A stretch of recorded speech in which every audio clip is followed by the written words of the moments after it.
Welcome, future deck officers and marine engineers. I am literally so excited to have you all here for this explainer. Today, we're going to completely master the upcoming 2028 International Maritime Organization regulations on pilot transfer arrangements. And look, whether you're deep into studying naval architecture right now or just prepping for your very first cadetship, getting a grip on these new rules isn't just about passing some exam. It is an absolute, non-negotiable prerequisite for ensuring safety at sea. We're going to break down the latest guidance from the Korean Register and the Korea Maritime Pilots Association so you know exactly what's coming. All right, let's just dive right in.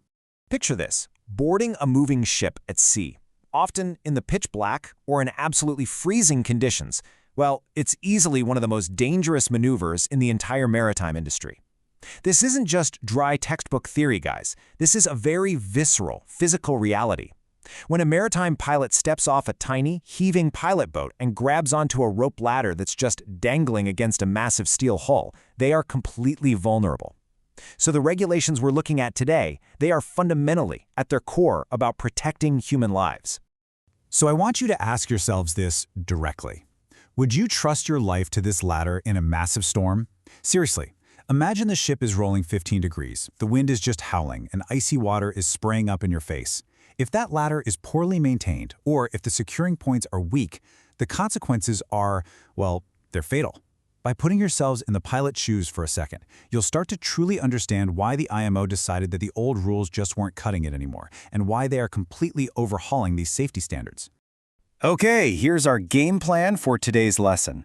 First, we'll cover the danger of pilot transfers. Second, the 2028 regulatory overhaul. Third, structural and design changes. Fourth, equipment and maintenance rules. Fifth, mandatory crew familiarization. And finally, your role in safety. Let's start with Section 1, the danger of pilot transfers. So historically, we've operated under IMO Resolution A1045-27, but the harsh reality? Despite those rules being on the books, severe accidents and tragically actual fatalities just kept happening.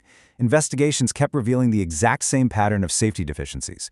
We're talking pilot ladders not being properly maintained, routine inspections getting completely skipped, and equipment being used in frankly terrifyingly unsafe ways. When a pilot boat approaches an open water, you have to realize that the transfer operation is starting, and you have zero margin for error. None. And that right there is exactly why the IMO recognized the dire need for a much more comprehensive safety framework, one that actually covers the installation, the design, the inspection, and the daily operation of all these arrangements. Moving on to Section 2, the 2028 Regulatory Overhaul. Okay, let's dive into this, because as maritime students, you are absolutely going to be tested on these compliance dates. Plus, as future officers, your ship's certification is going to depend on them.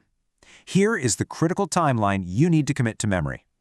On January 1st, 2028, the amended SOLAS Regulation V/23 and the new performance standards officially enter into force. Now, for brand new ships, the design rules apply right away.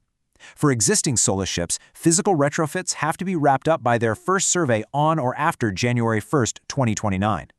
Non-SOLAS ships, they get a bit more leeway, until 2030. But, and listen up because this is a massive but, the requirements for onboard inspection, maintenance, and crew familiarization apply to every single ship on day 1, January 1st, 2028, no exceptions.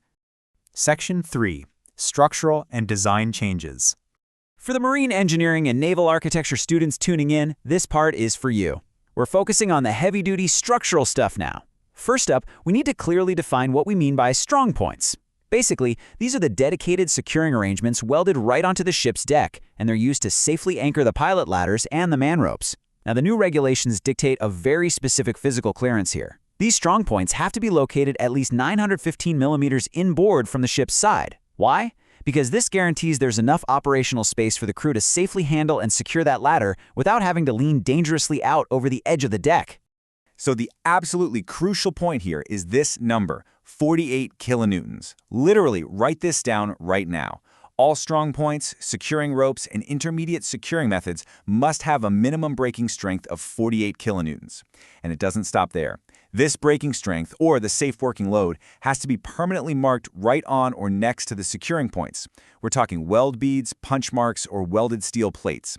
If a port state surveyor comes aboard and can't verify that 48 kilonewton strength via a certificate or a clear physical mark, your ship is going to face some serious compliance issues. And this brilliantly illustrates what happens with ships fitted with a combination arrangement, where an accommodation ladder is used alongside a pilot ladder. In those cases, a highly visible, two-tone mark has to be painted right on the hull. It needs to be exactly 4 meters high and half a meter wide, with the top half painted white and the bottom half red. But here is what's absolutely vital for you to note as future designers and officers: the placement. That mark sits exactly 9 meters below the actual point of deck access. Not the deck edge, the access point. Check this out. This is exactly what a fully compliant intermediate securing setup looks like in the real world. Notice how the side ropes are properly gripped? What's highly restricted now, though, are shackles. You might be wondering why. Well, shackles actually concentrate the entire load onto very specific ladder steps and fittings, which dramatically increases the risk of damage. Port authorities want to see alternative rope-type securing arrangements that safely distribute the load without any slippage. Section 4. Equipment and Maintenance Rules. Okay, we're shifting gears from the shipyard into actual daily operations.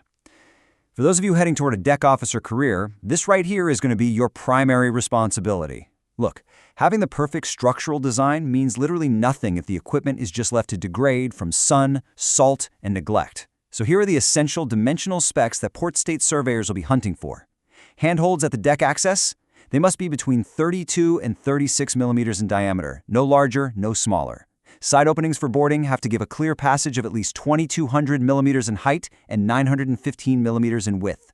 If your setup uses winch reels, the drum diameter has to be at least 0.16 meters. And what about those vital man ropes? They must be made of mildew-resistant manila rope in one single continuous length. No splices, no knots. Seriously, learn these numbers by heart. Maintenance is no longer just a friendly suggestion, it is a rigidly structured mandate.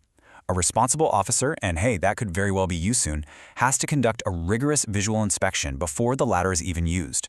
Then you've got to do another inspection immediately after use just to check for any newly sustained damage. But beyond the day-to-day, there is a mandatory comprehensive inspection of the pilot ladder, the accommodation ladder, the winch reels, and all the securing arrangements every 3 months. And yes, records of every single one of these inspections must be meticulously kept in the ship's maintenance plan. Section 5. Mandatory crew familiarization. Think about it. You can have the most perfect 48 kilonewton strong points and brand new, pristine, mildew-resistant man ropes, but if the crew rigging that ladder doesn't actually know what they're doing, lives are still at risk. The human element is always the final, critical barrier to accidents. Because of this, under STCW Regulation I-114, onboard familiarization training for all crew members involved in inspecting, maintaining, installing, or operating pilot transfer arrangements is now strictly mandatory. This means actively teaching your crew how to properly use the equipment, how to spot a degraded ladder that needs to be pulled from service, and how to safely pull off a transfer even when the weather turns nasty. As an officer, you will be the one providing this literally life-saving training. Finally, Section 6. Your role in safety. We've covered a lot today: the history, the strict timelines, the engineering specs, and the daily maintenance routines. But at the end of the day, rules on a piece of paper don't save lives. People do. As maritime students, you are the future leaders of this industry. You are the exact ones who will be tasked with taking this new safety culture and bringing it to life out on the deck plates. Sometime after January 2028, you're going to be standing on the bridge, or you'll be in charge of a deck watch, and a pilot boat will approach your vessel in rough seas. When you take command, will your ship be ready? Will you have the knowledge, and honestly, the integrity, to enforce these standards and make sure that every single pilot who climbs aboard your ship makes it home safely? Take this knowledge, carry it forward into your careers, and make sure your answer to that is a resounding yes. Thanks for hanging out with me for this explainer. Keep studying hard, and please stay safe out there.